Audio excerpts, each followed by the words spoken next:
Losing one's head is not devoid of danger.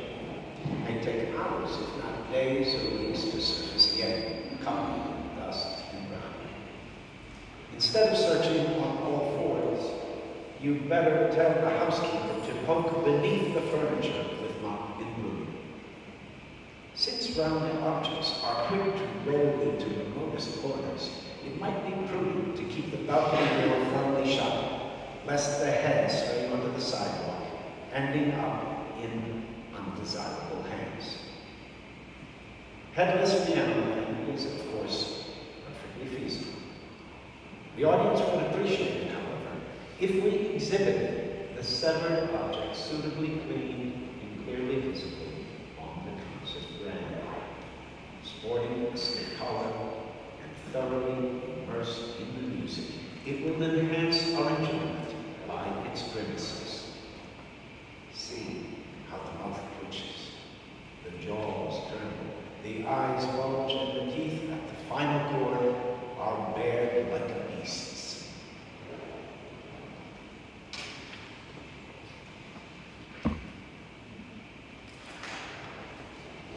When, after the 12th encore, the tottering purveyor of sonatas, fugues, and polonaises waved his final goodbye, a faint tremor merged with the public's palpitations before, screeching and splintering, the golden organ leapt out from the wall and plummeted, smothering the concert band.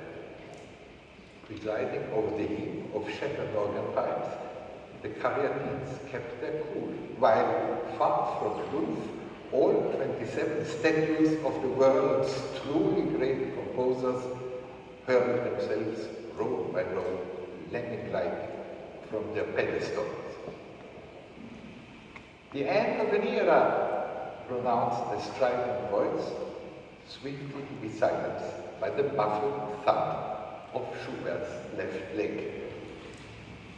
It could be weeks, if not months, before the musical community regains its footing.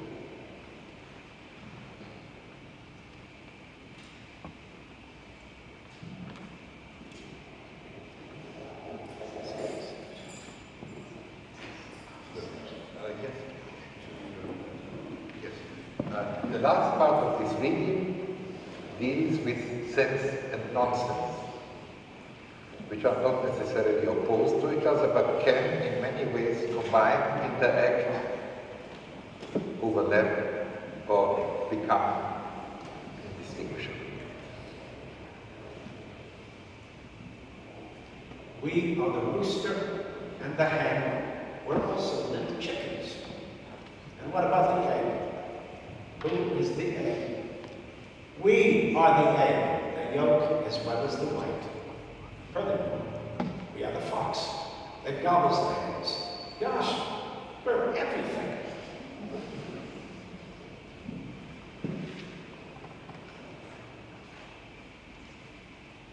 Look how the chief of chiefs carries on squatting in one of his black holes, ready to hatch some inanity.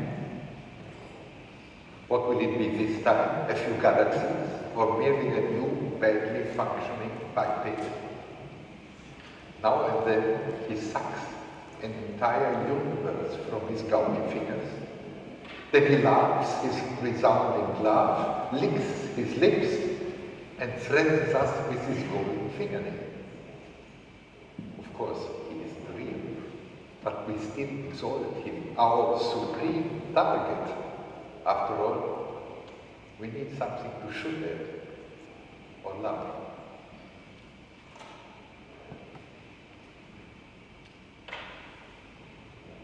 At the end of the grueling day, the rheologist treated himself to a cognac. At last, he had accomplished his goal of filming a congregation which, spurred on by the preacher, fell about in their flagstone aisles, convulsed with laughter. Perfect proof that God was a humorist and laughter good for the soul.